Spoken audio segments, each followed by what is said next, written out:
ನಮಸ್ಕಾರ ವೀಕ್ಷಕರೇ, ನ್ಯಾಷನಲ್ ಟಿವಿಗೆ ಸ್ವಾಗತ. ನಾನು ಸ್ವಾತಿ ಸಾಲೆನ್. ಇವತ್ತು ನಮ್ಮ ಜೊತೆ ಕೃಷ್ಣರ್ಕು ಖ್ಯಾತಿಯಾದಂತಹ ಚಂದನ್ ಅವರು ನಮ್ಮ ಜೊತೆ ಇದ್ದಾರೆ. ಬನ್ನಿ, ಹೊಸ ಸೀರಿಯಲ್ ಸ್ಟಾರ್ಟ್ ಆಗ್ತಿದೆ, ಬನ್ನಿ ಅವ್ರ ಹತ್ರ ಮಾತಾಡ್ಸ್ಕೊಂಡು ಬರೋಣ. Hi sir. Hello ma'am. ಹೇಗಿದ್ದೀರಾ ಸರ್? ಸೂಪರ್, ನೀವು ಹೇಗಿದ್ದೀರಾ? ನಾನು ಚೆನ್ನಾಗಿದ್ದೀನಿ ಸರ್. ಸರ್, ಇದು ನಿಮ್ಮದು ಜಿ ಕನ್ನಡದಲ್ಲಿ 3ನೇ ಸೀರಿಯಲ್. ಸೊ ಎಕ್ಸ್ಪೀರಿಯನ್ಸ್ ಹೇಗಿದೆ? ಮತ್ತೆ ಜಿ ಕನ್ನಡಕ್ಕೆ ಬಂದಿದ್ದೀರಾ, ಹೇಗಿದೆ ಸರ್? ಆ್ಯಕ್ಚುಲಿ ತುಂಬಾ ಖುಷಿ ಆಗ್ತಿದೆ. It's like coming back almost 6 to 7 years ಆದ್ಮೇಲೆ ವಾಪಸ್ ಬರ್ತಾನೆ. ತುಂಬಾ ಖುಷಿ ಇದೆ ನೋಡ್ತಾನೆ. ಅಂದರೆ ಇಷ್ಟು ವರ್ಷ ನಾನು ಎಲ್ಲ ಡಾಮಿನೇಟಿಂಗ್ ಕ್ಯಾರೆಕ್ಟರೇ ಮಾಡ್ಕೊಂಬಂದೆ ನಾನು. ಅಂದರೆ ಫಸ್ಟ್ ಸೀರಿಯಲ್ ಆಗಲಿ ಆದಿತ್ಯ ಅನ್ನೋ ಕ್ಯಾರೆಕ್ಟರ್ ಮಾಡಿದ್ದೆ, ಅದ್ರಲ್ಲಿ ತುಂಬ ರಫ್ ಆ್ಯಂಡ್ ಟಫ್. ಸೆಕೆಂಡ್ ಸೀರಿಯಲಲ್ಲಿ ಪೊಲೀಸ್ ಆಗಿ ಮಾಡಿದ್ದೆ. ಇದರಲ್ಲಿ ತುಂಬ ಸೈಲೆಂಟ್, ವೆರಿ ಸಾಫ್ಟ್. ಸೊ ನೋಡ್ಬೇಕು ಹೇಗೋಗುತ್ತೆ ಅಂತ. ಎಷ್ಟು ಡಿಫಿಕಲ್ಟ್ ಇದೆ ಈ ಪಾತ್ರವನ್ನು ಮಾಡೋಕ್ಕೆ? ಅಂದರೆ ಡಿಫಿಕಲ್ಟ್ ಅಂತ ಏನಿಲ್ಲ. ನಾನು ಆ್ಯಕ್ಚುಲಿ ಪರ್ಸ್ನಲಿ ಸ್ವಲ್ಪ ರಿಸರ್ವ್, ಸ್ವಲ್ಪ ಸೈಲೆಂಟೇ. ಸೊ ನೋಡೋಣ, ನನಗೂ ಗೊತ್ತಿಲ್ಲ, ನಾನು ಟ್ರೈ ಮಾಡ್ತಾ ಇದ್ದೀನಿ. ಇವಾಗ ಇತ್ತೀಚೆಗೆ ಶೂಟಿಂಗ್ ಸ್ಟಾರ್ಟ್ ಆಯ್ತಲ್ಲ, ಸೊ ನೋಡೋಣ. ಈಗ ಪೊಲೀಸಿಂದ ಈಗ ಸೈಲೆಂಟ್ ಕ್ಯಾರೆಕ್ಟರ್ಗೆ ಬಂದಿದ್ದೀರಾ, ಅದು ಕೂಡ ಜಿ ಕನ್ನಡದಲ್ಲೇ ಬಂದಿದ್ದೀರಾ. ಸೊ ಈ ಪಾತ್ರ ಹೇಗೆ ನಿಮ್ಗೆ ಸಿಕ್ತು ಅಂತ? ಅಂದರೆ ನನಗೆ ಪ್ರೊಡಕ್ಷನ್ ಹೌಸಿಂದ ಕಾಲ್ ಬಂದು ಒಂದು ಲುಕ್ ಟೆಸ್ಟ್ ಮಾಡಿದ್ರು. ಸೊ ಲುಕ್ ಟೆಸ್ಟ್ ಮಾಡಿದಾಗ ಅವರಿಗೆ ಮೋಸ್ಟ್ಲಿ ಇಷ್ಟ ಆಯಿತು ಅನಿಸುತ್ತೆ. ಸೊ ಹಾಗೆ ಸಿಗ್ತದೆ. ಈಗ ಸೀರಿಯಲ್ ಅಂದರೆ ಈಗ ಸೀರಿಯಲ್ ಮಾಡ್ಕೊಂಡು ಬರ್ತಾ ಇದ್ರೆ ಸಿನಿಮಾಕ್ಕೆ ಏನಾದ್ರು ಹೋಗೋ ಪ್ಲಾನ್ ಇದೆಯಾ ನಿಮ್ದು? ಒಂದು ಸಿನಿಮಾ ಆಗಿದೆ 2023 ಟೇಲ್ಸ್ ಆಫ್ ಮಹಾನಗರ ಅಂತ ಒಂದು ಸಿನಿಮಾ, ನಮ್ಮದೇ ಒಂದು ಪ್ರೊಡಕ್ಷನ್ ಹೌಸ್ ಕೂಡ ಶುರು ಮಾಡಿದ್ದೀವಿ. ಸೊ ನಮ್ಮ ತಂದೆ ಬಂದು ಗಿಜ್ಜನಾದ ವಿಜಯ್ ಕುಮಾರ್ ಅಂತ, ಅವ್ರು ಕೂಡ ಡೈರೆಕ್ಟರೇ. ತುಂಬ ನಂದಲ ಹೊಸ್ತೊಂದಿತ ಆಟ ಮತ್ತು ಗೆಜ್ಜನಾದ 3 ಸ್ಟೇಟ್ ಅವಾರ್ಡ್ ಬಂದಿದೆ. ಸೊ ಅದೆಲ್ಲ ಮಾಡ್ಕೊಂಬಂದು ಇನ್ನೂ ಪ್ಲಾನ್ಸ್ ಇದೆ. ಇಲ್ಲಿ ನಿಮ್ದು ತಮ್ಮನ ಕ್ಯಾರೆಕ್ಟರ್ ಅಥವಾ ಏನು ಕ್ಯಾರೆಕ್ಟರ್ ನಿಮ್ಮ ಈ ಸೀರಿಯಲ್ ಅಲ್ಲಿ? ನಂದು ಅಣ್ಣನ ಕ್ಯಾರೆಕ್ಟರ್. ನಾನೇ ಮೊದಲನೇ ಮಗ, ಅಪ್ಪನ ಮುದ್ದಿನ ಮಗ, ಜವಾಬ್ದಾರಿ ಇರೋ ಕ್ಯಾರೆಕ್ಟರ್, ತಮ್ಮಂದ್ರನ್ನ ತುಂಬಾ ಪ್ರೀತಿ ಮಾಡೋ ಕ್ಯಾರೆಕ್ಟರ್.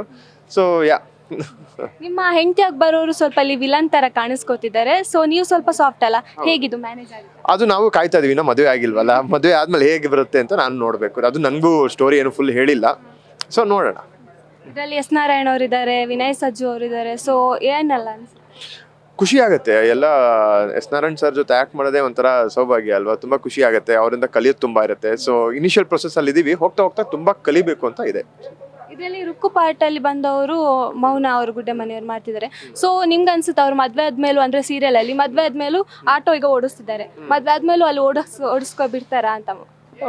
ಬಿಡ್ತಾರೆ ಅಂತ ಅನ್ಸುತ್ತೆ. ಯಾಕಂದರೆ ಇವಾಗ ತಮ್ಮ ಆಗಲಿ ಅವರಾಗಲಿ ಅವ್ರ ಮಾತನ್ನ ಅವರೇ ಜಾಸ್ತಿ ಕೇಳೋದು. ಸೊ ಬಿಡ್ತಾರೆ ಅಂತ ಅನ್ಸುತ್ತೆ. ಈಗ ಮನೇಲಿ ಒಪ್ತಿಲ್ಲ ಅವರ ಮದುವೆಗೆ. ನಿಮ್ಮ ಮದುವೆಗೆ ಆದ್ರೂ ಗ್ರೀನ್ ಸಿಗ್ನಲ್ ಸಿಕ್ಕಿದೆ, ಮದುವೆಯಾಗಿ ಚೆನ್ನಾಗಿ ಒಳಗೆ ಕರೆಸ್ಕೊಂಡಿದ್ದಾರೆ. ಬಟ್ ಅವರ ಮದುವೆಗೆ ಒಪ್ತಿಲ್ಲ. ಸೊ ಮುಂದೆ ಒಪ್ಕೊಳ್ಬೋದಾ ಅಂತ? ಅದು ನೀವು ಕಾದು ನೋಡಬೇಕು. ಸ್ಟೋರಿ ಹೇಳ್ಬಿಟ್ರೆ ಇದಾಗುತ್ತೆ. ಸೊ ಅದು ನೀವು ಕಾದು ನೋಡಿ, ಗೊತ್ತಾಗುತ್ತೆ. ಒಟ್ಟಿನಲ್ಲಿ ನಾವು ಹೇಳ್ತೀವಿ, ಅದಕ್ಕೆ ಉತ್ತರ ಅಂತೂ ಸಿಗುತ್ತೆ. ಸೊ ನಿಮ್ಮ ಪ್ರಿಪ್ರೇಷನ್ ಎಷ್ಟಿತ್ತು ಸರ್ ಈ ಒಂದು ಪಾತ್ರಕ್ಕೆ? ಪ್ರಿಪ್ರೇಷನ್ ಬಂದು ಅಬ್ಸರ್ವೇಷನ್ ಜಾಸ್ತಿ ಮಾಡ್ತೀನಿ ನಾನು. ಅಂದರೆ ಸೈಲೆಂಟ್ ಆಗಿರೋ, ರಿಸರ್ವ್ಡ್ ಆಗಿರೋರು ಹೇಗಿರ್ತಾರೆ, ಅಂದರೆ ನಾನು ತುಂಬ ಹೆದರು ಪುಕ್ಲ ಇದರಲ್ಲಿ. ಅಂದರೆ ಒಂದೇನೋ ಸಿಚುಯೇಷನ್ ಬಂದರೆ ಟಕ್ ಟಕ್ ಟಕ್ ಅಂತ ರಿಯಾಕ್ಟ್ ಮಾಡಲ್ಲ. ಆ ಸ್ಪಾಂಟೇನಿಯಸಿಟಿ ಇರಲ್ಲ ಅಲ್ಲಿ. ಸೊ ಯೋಚನೆ ಮಾಡಿ, ಅವ್ರೇನು ಯೋಚನೆ ಮಾಡ್ತಾರೆ, ಇವ್ರೇನು ಯೋಚನೆ ಮಾಡ್ತಾರೆ ಅಂತ ಪಿಯರ್ ಪ್ರೆಷರ್ ಅಂತ ಹೇಳ್ತಾರಲ್ಲ, ಅದು ತುಂಬ. ಸೊ ಅಬ್ಸರ್ವೇಷನ್ಸ್ ಮಾಡಿ ಇನ್ನೂ ಹೋಗ್ತಾ ಇದೆ. ಇವಾಗ ಇನ್ನೂ ಸ್ಟಾರ್ಟ್ ಆಗಿದೆಯಲ್ಲ. ಸೊ ಇನ್ನು ಮುಂದೆ ಹೋಗ್ತಾ ಇನ್ನೂ ಇಂಪ್ರೂವ್ ಆಗುತ್ತೆ. ಇದರಲ್ಲಿ ನಿಮ್ಮ ವರ್ಕ್ ಬಿಸ್ನೆಸ್ ಮ್ಯಾನ್ ಆ ಥರ ಟೈಪಲ್ಲಿ? ಅಂದರೆ ತಂದೆ ಬಂದು ಜ್ಯುವೆಲ್ರಿ ಶಾಪ್ ಇಟ್ಟಿರ್ತಾರೆ. ಸೊ ಅದನ್ನು ನಾನು ನೋಡ್ಕೋತಾ ಇರ್ತೀನಿ. ತಮ್ಮ ಅಂದ್ರೆ ಕುಡಿತಾ ಮಾಡ್ತಿರ್ತಾರೆ. ಸೊ ಅದ್ಯಾಕೆ ಅವ್ರು ಆ ಥರ? ಅಂದ್ರೆ ಅವ್ರಿಗೆ ಏನಾದ್ರು ಮುಂಚೆ ಲವ್ ಫೇಲ್ಯೂರ್ ಆಗಿ ಏನಾದ್ರು ಸಮಸ್ಯೆ ಆಗಿತ್ತಾ? ಅಂದರೆ ಹಾಗೇನಿಲ್ಲ. ಸೊ ಅವ್ರು ಕುಡಿಯೋದಕ್ಕೆ ಒಂದು ಕಾರಣ ಇರುತ್ತೆ. ಏನಂದರೆ ಅವ್ರಿಗೆ ಕುಡಿದಾಗ ಕನ್ಸು ಬರುತ್ತೆ. ಕನ್ಸಲ್ಲಿ ಅಮ್ಮ ಬರ್ತಾರೆ. ನಮ್ಮ ಜೊತೆ ನಮ್ಮ ಅಮ್ಮ ಇಲ್ಲ. ಸೊ ಅವರಿಗೆ ಅಮ್ಮ ನೋಡ್ಬೇಕು. ಅವರಿಗೆ ನಿದ್ದೆ, ಯಾಕೆಂದರೆ ಅವ್ರಿಗೆ ನಿದ್ದೆ ಬರಲ್ಲ. ಯಾಕಂದರೆ ಅವ್ರಿಗೆ ಅದಂತ ತುಂಬ ಇದಿರುತ್ತೆ. ಸೊ ಅದರಿಂದ ಕುಡಿತಾರೆ, ಕುಡಿದ್ರಿಂದ ಅಮ್ಮ ಬರ್ತಾರೆ. ಸೊ ಕುಡಿಯೋದು ಅಮ್ಮನಿಗೋಸ್ಕರ. ಈಗ ಕೊನೆಯದಾಗಿ ನಿಮ್ಮ ವೀಕ್ಷಕರಿಗೆ ಏನಂತ ಹೇಳ್ತೀರಾ ಸರ್? ಸ್ಟಾರ್ಟ್ ಆಗ್ತಿದೆ ಸೀರಿಯಲ್. ದಯವಿಟ್ಟು ಎಲ್ಲರೂ ಮಾರ್ಚ್ 9ರಿಂದ ಸಂಜೆ 6ವರೆಗೆ ಎಲ್ಲರೂ ನೋಡಿ ನಮ್ಮನ್ನ ಆಶೀರ್ವದಿಸಿ. Thank you.